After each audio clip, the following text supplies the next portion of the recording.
ಪಾಕಿಸ್ತಾನದಲ್ಲಿ ಇರಾನ್ ಪರಮೋನ್ನತ ನಾಯಕ ಅಲಿ ಖಮೆನಿ ಅವರ ಸಾವಿನ ವಿರುದ್ಧ ಭಾರಿ ಪ್ರತಿಭಟನೆಗಳು ಉಂಟಾಗಿವೆ. ಕನಿಷ್ಠ 21 ಮಂದಿ ಸಾವನ್ನಪ್ಪಿದ್ದಾರೆ ಎಂದು ಅಧಿಕಾರಿಗಳು ತಿಳಿಸಿದ್ದಾರೆ. ದೇಶದ ವಿವಿಧ ಭಾಗಗಳಲ್ಲಿ ಜನರು ರಸ್ತೆಗಿಳಿದು ಆಕ್ರೋಶ ವ್ಯಕ್ತಪಡಿಸುತ್ತಾ ಇದ್ದು, ಕೆಲವು ಕಡೆ ಪರಿಸ್ಥಿತಿ ಹಿಂಸಾತ್ಮಕ ತಿರುವು ಪಡೆದುಕೊಂಡಿದೆ. ಮುಖ್ಯವಾಗಿ ಕರಾಚಿ ನಗರದಲ್ಲಿ ಅಮೆರಿಕದ ಕಾನ್ಸುಲೇಟ್ ಕಚೇರಿ ಹೊರಭಾಗದಲ್ಲಿ ಸಾವಿರಾರು ಮಂದಿ ಪ್ರತಿಭಟನೆ ನಡೆಸಿದ್ರು. ಪ್ರತಿಭಟನಾಕಾರರು ಅಮೆರಿಕ ಮತ್ತು ಇಸ್ರೇಲ್ ವಿರುದ್ಧದ ಘೋಷಣೆ ಕೂಗಿದ್ರು. ಕೆಲವರು ಕಚೇರಿಯತ್ತ ಸಾಗಲು ಯತ್ನಿಸಿದಾಗ ಪೊಲೀಸರು ತಡೆದಿದ್ದು, ಬಳಿಕ ಗಲಭೆ ಸೃಷ್ಟಿಯಾಯಿತು. ಪರಿಸ್ಥಿತಿಯನ್ನ ನಿಯಂತ್ರಿಸಲು ಪೊಲೀಸರು ಲಾಠಿ ಚಾರ್ಜ್ ನಡೆಸಿದ್ರು.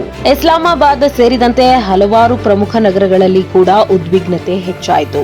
ಲಾಹೋರ್, ಪೇಶಾವರ್ ಮತ್ತು ಮುಲ್ತಾನ್ ನಗರಗಳಲ್ಲಿ ಪ್ರತಿಭಟನೆಗಳು ನಡೆದವು. ಕೆಲವೆಡೆ ವಾಹನಗಳಿಗೆ ಬೆಂಕಿ ಹಚ್ಚಿದ ಘಟನೆಗಳು ವರದಿಯಾಗಿವೆ. ಸಾರ್ವಜನಿಕ ಆಸ್ತಿ ಹಾನಿಯಾಗಿದ್ದು, ಹಲವು ಮಂದಿ ಗಾಯಗೊಂಡಿದ್ದಾರೆ.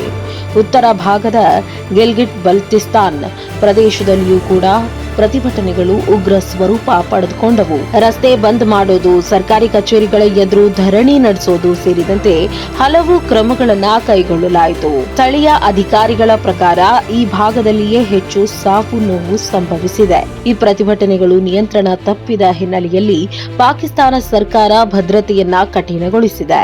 ಪ್ರಮುಖ ನಗರಗಳಲ್ಲಿ ಹೆಚ್ಚುವರಿ ಪೊಲೀಸ್ ಪಡೆ ಹಾಗೂ ಅರ್ಧ ಸೈನಿಕ ಪಡೆಗಳನ್ನ ನಿಯೋಜಿಸಲಾಗಿದೆ.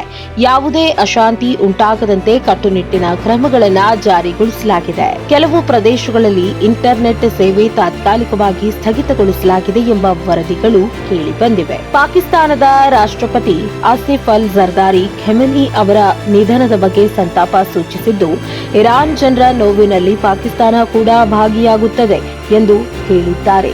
ಸರ್ಕಾರ ಜನತೆಗೆ ಶಾಂತವಾಗಿರಲು ಹಾಗೂ ಕಾನೂನು ಪಾಲನೆ ಮಾಡಲು ಮನವಿ ಮಾಡಿದೆ.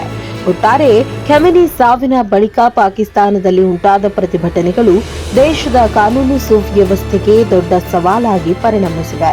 ಕನಿಷ್ಠ 21 ಮಂದಿ ಮೃತಪಟ್ಟಿದ್ದು, ಹಲವು ಮಂದಿ ಗಾಯಗೊಂಡಿದ್ದಾರೆ. ಪರಿಸ್ಥಿತಿ ಇನ್ನೂ ಸಂಪೂರ್ಣ ನಿಯಂತ್ರಣಕ್ಕೆ ಬಂದಿಲ್ಲ ಎಂದು ಅಧಿಕಾರಿಗಳು ತಿಳಿಸಿದ್ದಾರೆ. ಮುಂದಿನ ದಿನಗಳಲ್ಲಿ ಪರಿಸ್ಥಿತಿ ಹೇಗೆ ರೂಪುಗೊಳ್ಳಲಿದೆ ಎಂಬುದು ಕಾದು ನೋಡಬೇಕಾಗಿದೆ. ಯಾವುದೇ ಸುದ್ದಿಯ ಅಪ್ಡೇಟ್ ಅನ್ನ ಮಿಸ್ ಮಾಡ್ಕೊಳ್ಬಾರ್ದು ಅಂದ್ರೆ ಈಗ್ಲೇ ಒನ್ ಇಂಡಿಯಾವನ್ನ ಸಬ್ಸ್ಕ್ರೈಬ್ ಮಾಡಿ. ನಿಮಗೆ ಬೇಕಾದ ಭಾಷೆಯಲ್ಲಿ ಎಲ್ಲಾ ಸುದ್ದಿ ತಿಳಿಬೇಕು ಅಂದ್ರೆ ಒನ್ ಇಂಡಿಯಾ ಆಪ್ ಅನ್ನ ಡೌನ್ಲೋಡ್ ಮಾಡ್ಕೊಳ್ಳಿ.